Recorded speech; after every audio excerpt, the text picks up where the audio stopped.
There is no defense for Philadelphia Eagles coach Doug Pederson. It's episode 11 of the Sportscaster Dan Podcast. Hi, everybody. I am Dan Lavallo, and this move by Philadelphia Eagles coach Doug Pederson to bench his starting quarterback entering the fourth quarter of Sunday night's game against the Washington football team. And eventually, the Eagles' loss to Washington 20-14 is unacceptable. I'm sure many of you have read it. It is obviously not only an unpopular move throughout the league, but within the Eagles' locker room, because as I put this podcast together on January 5th, first podcast of the new year, by the way, Happy New Year to everybody. As I put this podcast together on January 5th, 2021, there are now stories emerging that some Philadelphia Eagles players wanted to confront Coach Pederson. Some did, I guess, get their thoughts across to him. Others were prevented from getting their thoughts across to him. But there are stories emerging that two Philadelphia defenders had to be held back from confronting Pederson after he put in third-string quarterback Nate Sudfeld in the fourth quarter of the loss to the Washington football team. As it is, some starters were scratched. This game had numerous implications, which was the big reason it was placed on prime time, the final regular season game. If Washington wins, they're in the playoffs. If they lose, the Giants are in the playoffs. And that was the big issue. This was not a meaningless final game of the football season. And now Pederson is getting a lot of pushback, as well he should.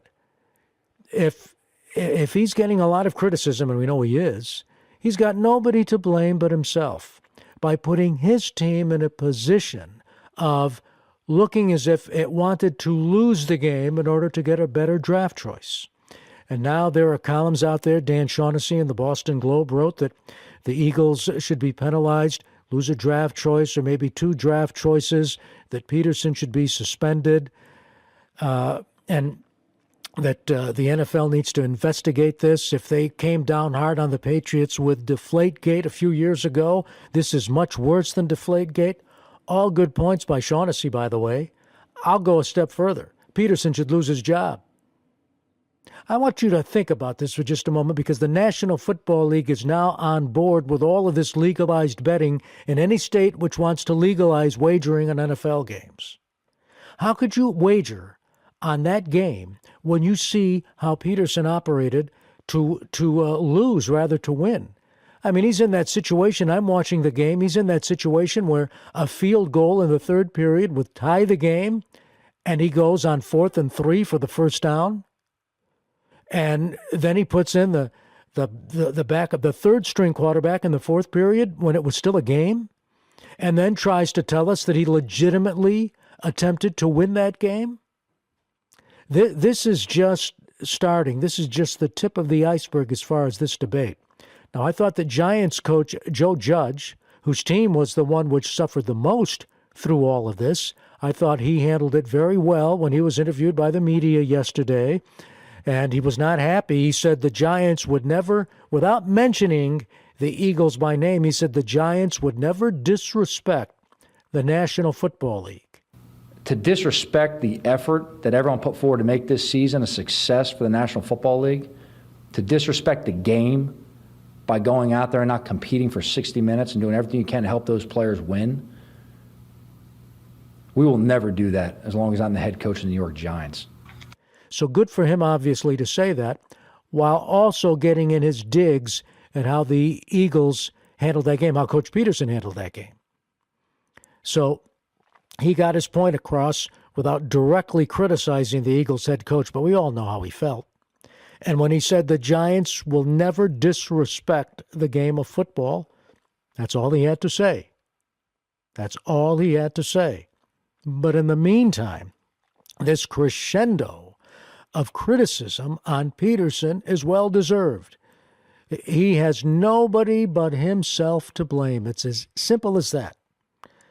By not going for the field goal, which would have tied the game, by putting in the third-string quarterback in the fourth period, by having several starters scratched, not playing that game. I mean, the optics are not good. And it's almost as if he comes across as wanting to stick it to the New York Giants, one of their NFC East rivals, because the Giants this year, for the first time in I don't know how many seasons, had the unmitigated gall to actually show up and beat Pederson's Philadelphia Eagles. But the credibility of the game is put on the line when a coach operates in this fashion. From a league that's embracing the wagering of football, to fantasy football leagues, to the deals that the league has cut with DraftKings and all of these other fantasy football leagues, which are nothing more than another way to bet on football. All of this, the credibility is on the line when you see a Doug Pederson handle this the way he handled it. So, should the Eagles lose a draft choice, or lose a couple of draft choices, or a first-round draft pick and a second-round draft pick? Should Pederson be suspended?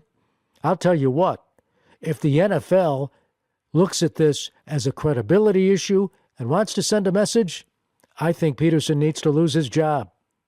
Simple as that. This does not look good for the league. It does not look good for the credibility of the league.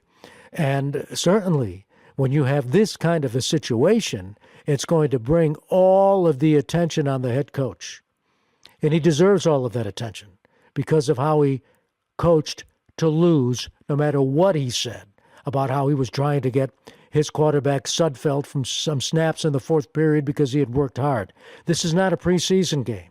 This is not the time to put in a backup quarterback in the fourth quarter of a meaningful game, a game that has so many implications, just to give him some snaps. Does not look good, and I think this is just the beginning, just the tip of the iceberg, that the commissioner, Roger Goodell, so much pressure is going to come on him and the league to do something about how this game was coached by the head coach of the Philadelphia Eagles. That's going to do it for this edition of the Sportscaster Dan Podcast. Be sure to subscribe to my Sportscaster Dan newsletter. Just go to sportscasterdan.com.